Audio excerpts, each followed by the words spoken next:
కార్యకర్తలంటే మన బలం బలగం. ఆ పసుపు జెండా చూస్తేనే మనకెక్కడ లేని పౌరుషం. ప్రత్యర్థులు దాడి చేస్తుంటే ఏకంగా నామినేషన్ పత్రాలు లాక్కునేదానికి ప్రయత్నిస్తే తొడగొట్టి మీసాలు తిప్పిన అంజిరెడ్డి తాతనే మనందరికి ఒక దమ్ము.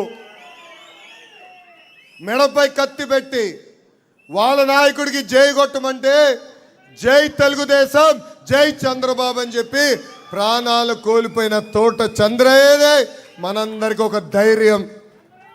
ఇంతేకాదు, ప్రత్యర్థి దాడిలో